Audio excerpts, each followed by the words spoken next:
اعوذ باللہ من الشیطان الرجیم بسم اللہ الرحمن الرحیم السلام علیکم۔ جیسا کہ آپ جانتے ہیں کہ آج پوری دنیا میں اسلامی ممالک انتشار کا شکار ہو چکے ہیں۔ شام، فلسطین، کشمیر، برما، افغانستان اور عراق، یہ تمام ممالک خانہ جنگی کا شکار ہیں، جبکہ القدس یا بیت المقدس بھی موجودہ صلیبیوں کے کنٹرول میں ہے۔ لیکن افسوس کہ ہماری مسلم امہ غفلت کی نیند سو رہی ہے، جبکہ ہمارے حکمرانوں کو بھی بیت المقدس کی اہمیت کا پتہ ہی نہیں۔ سوائے ترکی کے کوئی بھی مسلم ملک بیت المقدس کی واپسی کا مطالبہ نہیں کرتا، اور اس سے بڑھ کر افسوس کہ ہماری عوام کو بھی بیت المقدس کی اہمیت کا نہیں پتہ۔ تو آج کی ویڈیو میں ہم بیت المقدس کی تاریخ اور اہمیت کے بارے میں بات کریں گے۔ دوستو، بیت اللہ کی طرح بیت المقدس بھی حضرت ابراہیم علیہ السلام نے تعمیر کیا، اور اس کی تعمیر بیت اللہ کے 40 سال بعد ہوئی تھی۔ حضرت ابراہیم علیہ السلام نے مکہ مکرمہ میں بیت اللہ تعمیر کر کے وہاں اپنے ایک بیٹے حضرت اسماعیل علیہ السلام کو بسایا، جبکہ فلسطین میں بیت المقدس کی تعمیر کر کے وہاں اپنے دوسرے بیٹے حضرت اسحاق علیہ السلام کو بسا دیا۔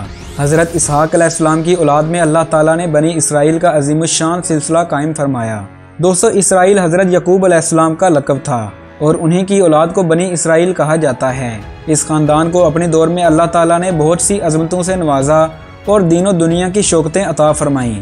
ہزاروں نبی اس خاندان میں پیدا ہوئے۔ 4 بڑی آسمانی کتابوں میں سے 3 یعنی تورات، زبور اور انجیل اسی خاندان کے نبیوں پر نازل ہوئی تھیں، اور اس کے ساتھ ساتھ اللہ تعالیٰ نے دنیاوی بادشاہت بھی ایسی عطا فرمائی کہ پھر ایسی حکومت کسی کو بھی نہ مل سکی۔ قرآن کریم کے ارشاد کے مطابق حضرت سلیمان علیہ السلام نے دعا مانگی کہ یا اللہ، مجھے ایسی بادشاہت دے جو میرے بعد کسی کو بھی نہ ملے۔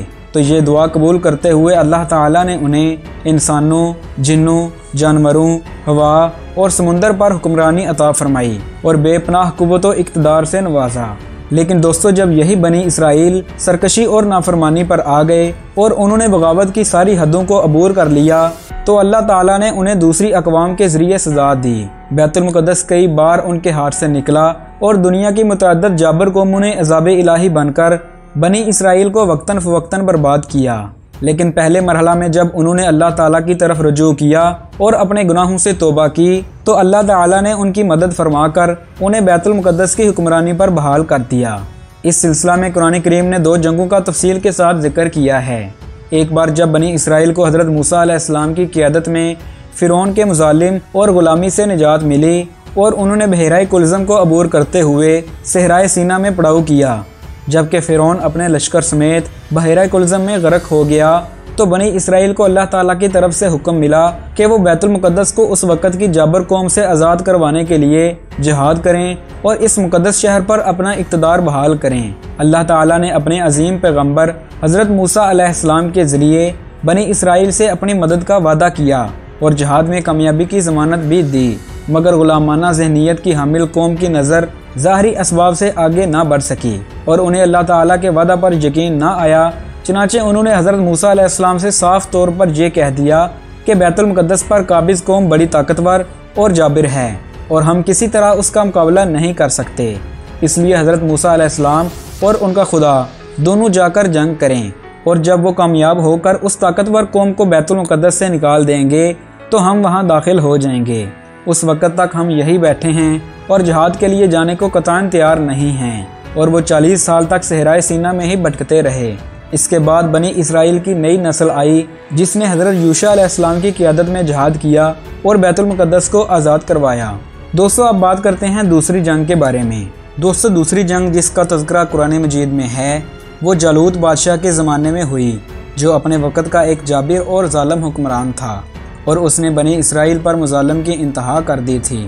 اللہ تعالیٰ نے طالوت کو بنی اسرائیل کا بادشاہ بنا کر جالوت کے خلاف جہاد کا حکم دیا، اور وہ عظیم الشان معرکہ برپا ہوا، جس میں ایک طرف طالوت کی کمان میں صرف 313 مجاہد تھے، جبکہ دوسری طرف جالوت کم و بیش 60,000 کے لشکر جرار کی کمان کرتا ہوا میدان میں نکلا تھا۔